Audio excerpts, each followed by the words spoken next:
Hi everyone, welcome back. In today's video, we're going to be taking a look at the classic Copic Marker set. Now, believe it or not, I've never actually used Copic markers before. I could never really justify splurging on the extra cost to buy these professional ones. I always use the cheaper brands, but my wife gave these to me for my birthday a number of months ago, and I just have been waiting to open them up to use them, but I thought I'd make a video first. So without further ado, let's crack them open.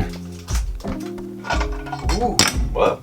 So as you can see, there is just a very limited number here, but it's a good kind of all-around set, I guess, to start with, but we'll find out. I'm going to ask AI to give me a suggestion of something to draw today. I'm just gonna go right at it with ink, so it's a little bit of a shorter video, and we'll test out the colors. Draw a mechanical jellyfish cat hybrid floating through a cosmic garden. Use your 12 markers to bring these quirky details to life. The body, a translucent jellyfish bell that houses a glowing mechanical cat brain. Use your brightest neon colors here for a bioluminescent effect. The face. Instead of a mouth, give it a vintage rotary phone dial. Its eyes should be mismatched. One a realistic cat eye, the other a camera lens. The limbs. Replace tentacles with long, elegant robotic cat legs that end in soft feathered paws. The setting. It's drifting over cloud cacti, fluffy pink clouds that have sharp, colorful crystalline thorns growing out of them. The background. A sky filled with melting checkerboard planets and floating slices of citrus fruit instead of stars. Okay, so let's get started here. We're gonna start with, I'm gonna do my own color scheme here based on what I think would be appropriate for this. I'm gonna do light blue, or in this case, yeah, it is light blue for the leg. So let's just see how this is. I like it looks like a strong nib. Let's just see how this compares. My first reaction compared to other ones that I've used. So the nib is a lot less like a brush pen. I'm used to like them being a little more flexible. I can imagine getting like much better detail with this one.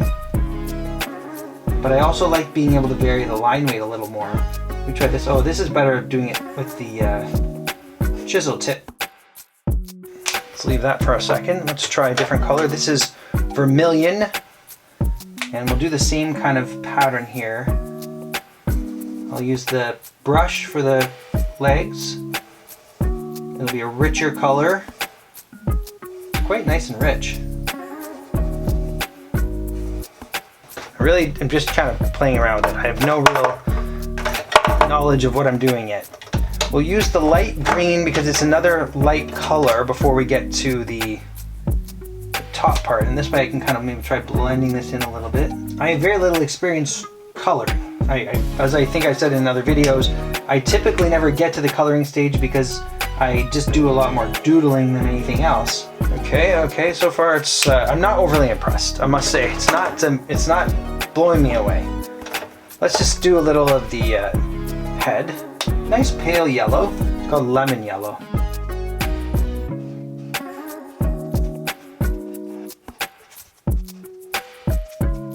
And why I think a lot of people like Copics is because you can refill them. So you can, a lot of people will keep their actual markers for like 20 years and just keep refilling the ink inside. Brown for the mask because it's like a leather mask.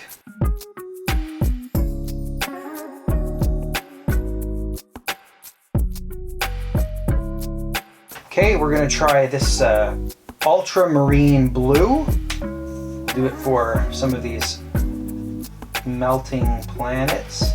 So you can see how dark the brush nib side is. It's too dark for me. I'd prefer it to be a lighter color. I guess you just have to pick the lighter colors. What I will do is I'll just demonstrate all of the colors so you can see them all in action, and then I will pause the video and finish it up and let you know my thoughts at the end. I'm done my picture here. It's definitely not my favorite work. It's not usually something that I would typically draw.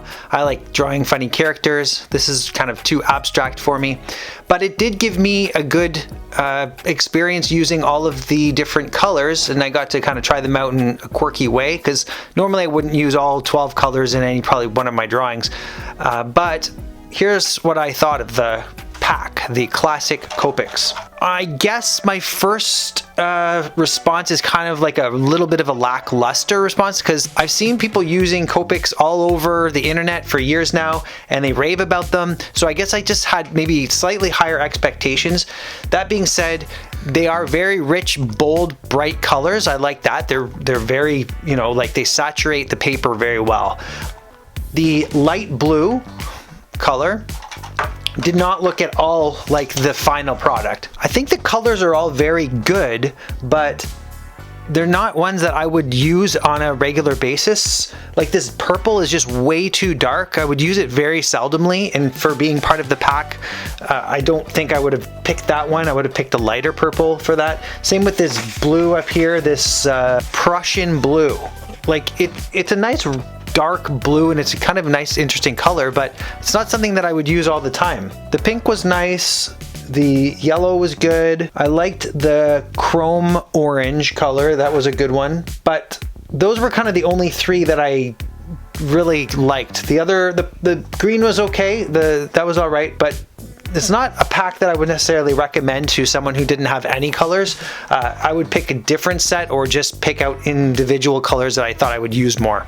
So I hope that video was helpful in some way if you were thinking about buying that set for yourself. It would be a good addition to your collection if you already have a whole bunch of different colors that you use and you just want some different ones to play around with. In that case, that would be good, but yeah, you know, so-so. Well, thanks for watching, everyone. If you enjoyed this video, please give me a thumbs up and stay tuned for my next video when I do some more fun sketch cards. See you then.